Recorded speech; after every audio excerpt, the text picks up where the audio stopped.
Water signs, tignan po natin kung ano ang mensahe para sa iyo ngayong araw. Day 6 na po ng ating wishing candle. Tignan natin kung ano ang mensahe para sa iyo ngayon. Spirit guide, mensahe po natin kay water signs, Cancer, Pisces, and Scorpio. We have the heart, love, charity, and forgiveness.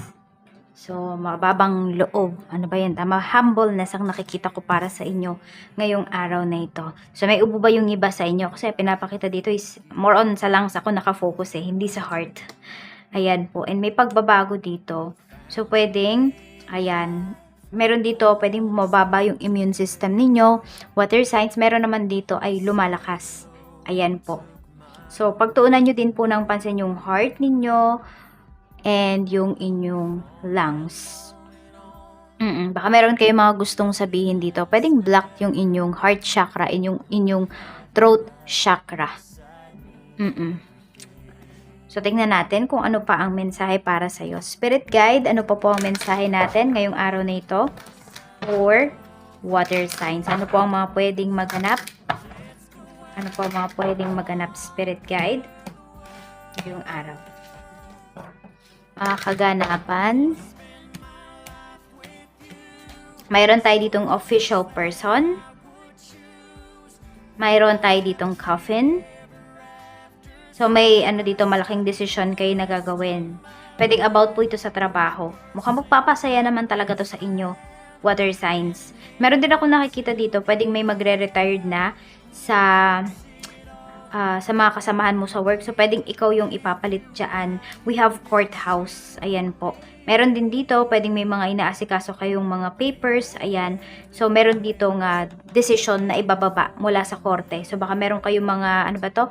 Mga legal matters na inaayos po. Ayan.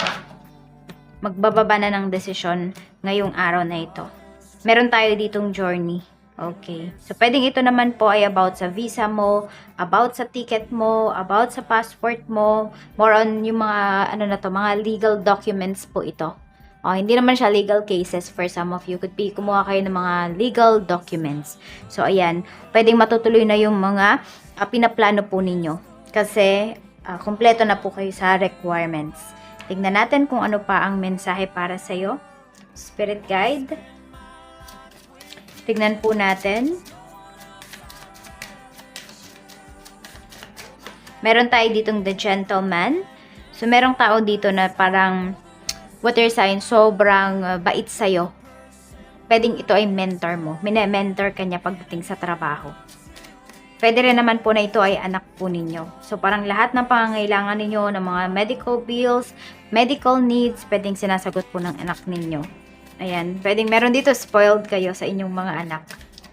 Or pwedeng yan po yung gusto ninyong gawin sa inyong mga magulang. The facts. Okay. Meron tayo dito the heart talaga. So, marami talaga sa inyo dito, water signs, ayan no.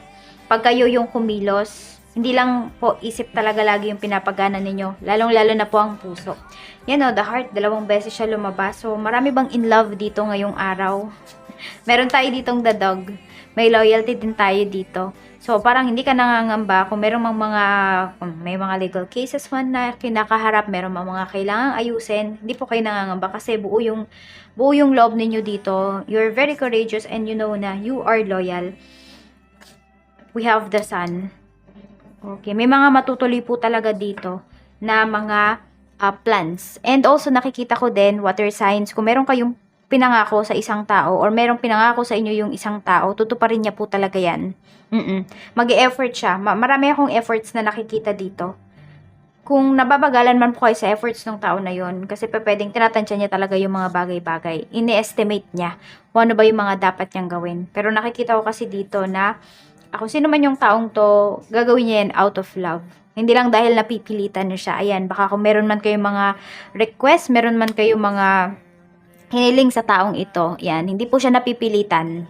Talagang gagawin niya yan because of love. Tignan natin pagdating sa trabaho. Spirit guide, kamusta naman po ang trabaho ni water signs? Kamusta po ang trabaho ni water signs, spirit guide?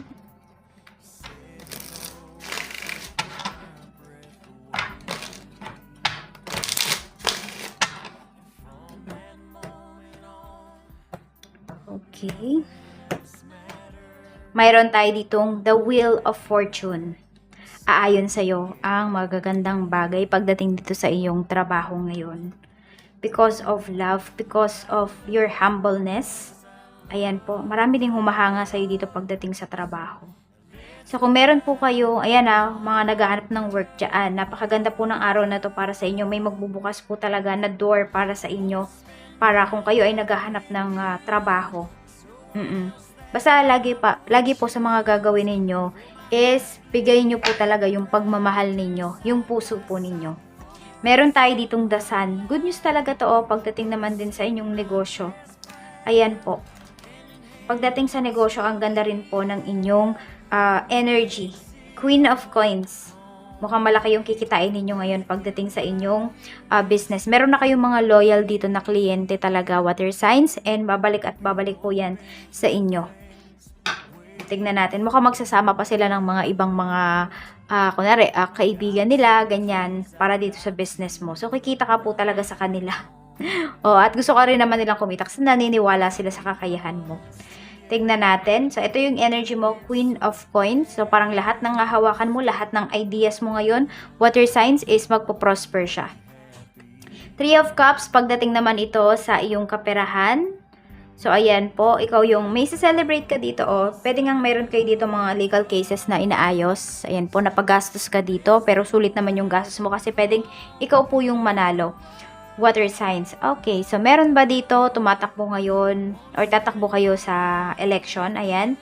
So, ito po, may celebrate kayo dito. So, kayo yung i-announce dito, water signs na panalo. So, claim nyo yung positive energy na yan, lalo na kung alam po ninyo na meron kayong maibibigay sa inyong mga nasasakupan, sa inyong mga, ano ba yun, sa inyong community. Alam nyo na marami pa kayong magagawa. Ayan po. Tignan natin, ayan. Okay, so ito din, pwedeng may mag-invite din sa inyo naman dito pagdating sa mga occasions po. Ayan, may mag-invite sa inyo dito. Pwede rin, baka meron kayong pinaghahandaan, baka meron kayong may celebrations, kayo talaga yung gagastos dito, water signs. Pero happy naman kayo dun sa magagastos po ninyo. Parang mafe-feel mo naman kasi or makikita mo naman na nakangiti yung mga tao, nag-enjoy sila. So parang sulit po yung gastos mo dito. Tignan natin, pagdating naman sa, ayan, we have 6 of coins. Okay, so ito, medyo malaki yung contribution mo dito pagdating sa money. And nakikita ko din talaga, water signs, kapag meron ka naman talaga, hindi ka talaga nagdadamot. Ayan, meron kang ibibigay dito. Ayan. So, contribution to, ito yung nakikita ko. Hindi ko lang alam kung saan nyo ba gagamitin yung contribution na yan. Tignan po natin sa love life, we have justice. So, ayan, no? Meron ba naglalakad dito or may nag-aayos ba dito ng annulment or divorce papers? Ayan po. Or pwedeng, kasi baka may magpapakasal naman, so Senomar. Hindi ko alam kung may byuda or byudo dito, water signs. We have 7 of swords. Okay. So, medyo maingat yung mga nangyayari dito. We have the devil. Okay. So, may mga kilos. Pwedeng yung person mo, may mga kilos siya, may mga decisions siya na hindi niya pinapaalam sa'yo. Parang surprise yata ito. We have Ace of Swords. Okay. Mukhang may pinaplano siya. Pero, tingnan natin, makakaganda ba to sa relationship ninyo? 7 of Coins. Ayaw kanyang ma-frustrate. Kaya, pag meron siyang mga inaayos po dito, hindi niya kaagad yan sinasabi sa'yo. Parang surprise na lang. Kapag nagtagumpay po, sasabihin niya sa'yo. Pero pag hindi, ayun, hindi niya na lang sasabihin sa'yo kasi ayaw kanyang malungkot. Tignan natin, love message, spirit guide. But let's see. Okay, heart with the key. And we have the snake. Okay, tingnan mo, parang may naninira po dito sa relationship ninyo. Kaya din siguro, ayan, kung meron mga naka-encounter yung person mo, hindi niya na sinasabi sa'yo. Or di talaga, tinatago niya to kasi ayaw kanyang masaktan. Oo. Ayan o, competition, enemy, clever, malicious. Look over your shoulder the other woman. So, merong tao dito na pwedeng naninira po sa inyong dalawa kasi nakikita niya na masaya kayo dito ng person mo. Meron naman dito, ayan, baka may extra si third party sa inyong relasyon.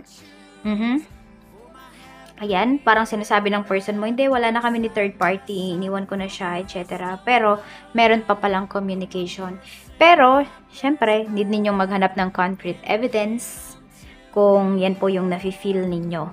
So, number 10, we have number 24, 22, 19, 23, and number 10. So, 10 po is your repeating number. So, may mga matatapos at meron din mga magsisimula sa life mo, water signs ngayon. So, proceed na po tayo sa ating wishing candle. Ayan, mag-wish na po kayo. So, ayan, alisin nyo po yung doubts ninyo bago kayo mag-wish. Mag-wish na po kayo.